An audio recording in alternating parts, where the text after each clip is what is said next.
This is 26-year-old Tony T.J. Wiggins. He's a thug. He's a criminal.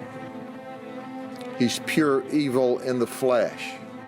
According to Polk County Sheriff Grady Judd, T.J. Wiggins was the trigger man in a bloody massacre, leaving 3 fishermen dead near the town of Frostproof, Florida. The victims, 23-year-old Damion Tillman, 27-year-old Brandon Rollins, and 30-year-old Kevin Springfield, were best friends, getting together, as they often did, to go fishing. What's more wholesome than 3 friends, 3 close friends, fishing together in Frostproof on a Friday night? The night of the murders, Damion Tillman stopped by a Dollar General store before meeting his friends. Surveillance video shows him in line. Also in the store, T.J. Wiggins, his brother, 21-year-old Robert Wiggins, and T.J.'s girlfriend, 27-year-old Mary Whitmore.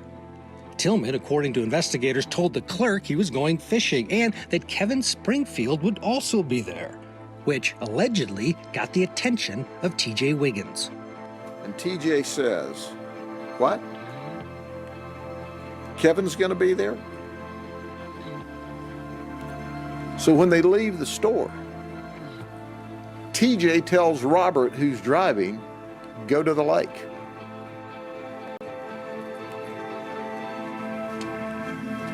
Now, they had no plans to go to the lake until TJ told Robert, go to the lake.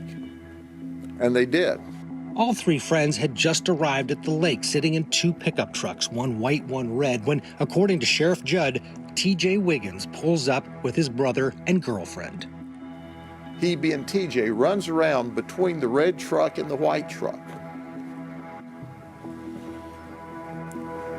He points the gun at Kevin, and TJ says, "Where's my truck?"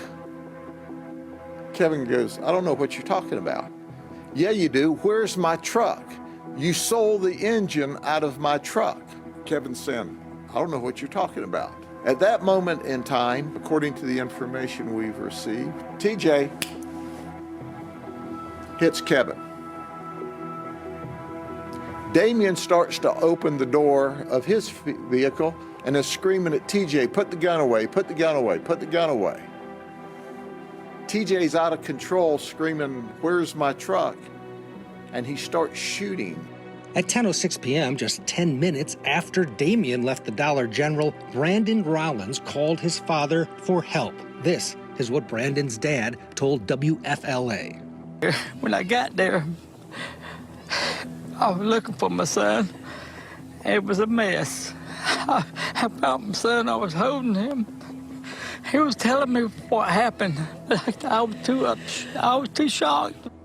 All 3 men died at the scene. The Wiggins brothers and Mary Whitmore left the scene and allegedly went to get food. They immediately go to McDonald's in Lake Wells and order 10 double cheeseburgers and 2 McChickens. While they're standing in line, they go through the drive-thru. It's very quiet. TJ simply says, "We weren't there." Robert Wiggins is cooperating with investigators. A search warrant turned up a 9mm shell casing found at the Wiggins home that matches one at the scene. Before this, T.J. Wiggins, according to the sheriff, had 230 felony charges on his criminal record, dating back to when he was just 12 years old. It's gut-wrenching. This is evil in the flesh. This is a guy who can hurt you just because it's the right thing for him to do at that moment in time with his 3 brain cells. He needs to receive a fair trial, the appropriate appeals, and then be executed. Joining us now to talk about this case is WFTS reporter McKenna King and Polk County Sheriff Grady Judd, who joins us by phone. Thank you both for joining us. Sheriff, I'll begin with you. In your career in law enforcement, where does this one rank in terms of how horrific this scene was and how horrific this crime was? Well, Vinny, it ranks right up at the top, in the top 2 or 3. Do you know this guy was pure evil. He was violent. He was mean. I mean, the information that we got from Crime Stoppers, people called from all over Frostproof and said, I don't know about the murder, but you need to look at TJ. Because if he's not locked up in jail, in prison, he's stealing, robbing, beating people, or dealing in narcotics. McKenna, can you give us some idea of how this triple murder impacted the community and the families of the victims? Frostproof is a small town in every sense of the word. You head out there and, you know, it's a town of 3,000 people, but this was even more rural. And the people, the family, the Rollins family is the one that we spoke with specifically. Brandon Rollins' parents, his girlfriend. Everybody knows everybody out there. Everybody, you know, after this happened, like you just mentioned, people had an idea of who may have committed this murder here, and everybody loves everybody out there. It's a very small town. You can drive it in probably 5 minutes or so, and nothing bad ever happened out here. I remember Sheriff Judd saying in his press conference back when this happened that this was one of the safest places to live in the country, and so to have something like this happen, it really sent shockwaves throughout the entire community. Sheriff, we're looking at that surveillance video. How significant is that, and what was this issue that TJ had with Kevin? It is a core piece of evidence because it places one of our victims with two of the suspects in the same video frame within 10 minutes of the call for help from the side of the lake. And what occurred was our victim, Damion Tillman, told the store clerk, I'm going fishing tonight with Kevin Springfield.